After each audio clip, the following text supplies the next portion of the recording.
అందరికీ నమస్కారం. ఈరోజు నేను మీకు పంచరామ క్షేత్రాల్లో ఒకటైన సోమరామ క్షేత్రం గురించి తెలియజేస్తాను.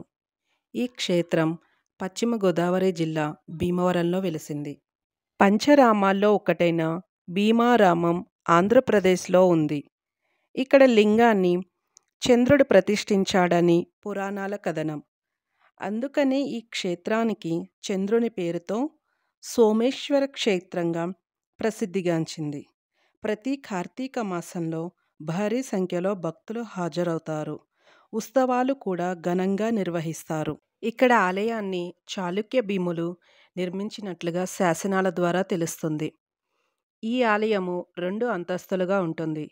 ఆదిదేవుడు సోమేశ్వరుడి క్రింది అంతస్తులో ఉంటే, అదే గర్భాలయ పైభాగాన 2వ అంతస్తులో వేరే గర్భాలయంలో అన్నపూర్ణాదేవి ఉంటుంది. ఈ ఆలయ ప్రత్యేకత ఏమిటంటే, శ్వేతవర్ణంలో కనిపించే ఈ లింగము క్రమక్రమంగా అమావాస్య వచ్చేసరికి బూడిద లేదా గోధుమ వర్ణముకు మారిపోతుంది. తిరిగి పౌర్ణమి వచ్చేసరికి యథాతథంగా శ్వేతవర్ణంలో దర్శనమిస్తుంది. ఈ మార్పులను గమనించాలంటే పౌర్ణమికి అమావాస్యకు దర్శిస్తే తెలుస్తుంది. భోలాశంకరుడైన పరమశివుడు ఇక్కడ సోమేశ్వర స్వామి పేరుతో నిత్య పూజలందుకుంటున్నాడు. ఇక్కడి అమ్మవారు అన్నపూర్ణగా భక్తులను అనుగ్రహిస్తున్నారు. అంతేకాదు, ఈ క్షేత్రంలోని చంద్ర పుష్కరిణిలో స్నానం చేస్తే పాపాలు పోతాయని భక్తుల విశ్వాసం. ఈ ఆలయానికి పంచనందీశ్వర ఆలయంగా కూడా పేరు.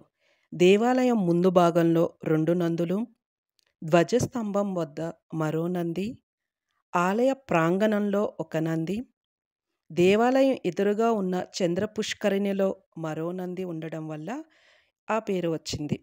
దేశంలో ఉన్న స్ఫటిక లింగాలలో ఇది ఒకటి. ఇప్పుడు ఈ ఆలయం యొక్క స్థల పురాణం తెలుసుకుందాం. స్థల పురాణం ప్రకారం త్రిపురాసుర సంగ్రామంలో కుమారస్వామి చేత విరగగొట్టబడిన శివలింగం ముక్కల్లో ఒకటి ఇక్కడ పడింది. అందువలనే ఇది పంచరామాలలో ఒకటయ్యింది. చంద్రుడు తన గురువైన బృహస్పతి భార్య తారాను మోహించాడు. గురువు భార్యను మోహించిన పాపానికి ప్రాయశ్చిత్తంగా ఆయన ఈ శివలింగాన్ని ప్రతిష్ఠించాడని స్థల పురాణం. అయితే ఈ లింగం చంద్రశిల అని, అందుకని ఇలా అమావాస్య పౌర్ణములకు మార్పులు జరుగుతున్నాయని అంటున్నారు.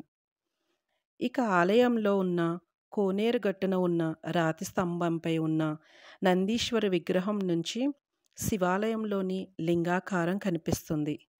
అదే దేవాలయం ముందున్న రాతిగట్టు నుండి చూస్తే శివలింగానికి బదులు అన్నపూర్ణాదేవి కనిపిస్తుంది.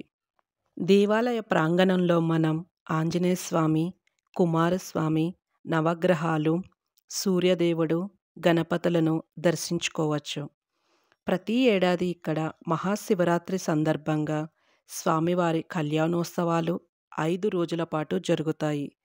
అలాగే దేవీ నవరాత్రులు కూడా ఎంతో వైభవంగా నిర్వహిస్తుంటారు.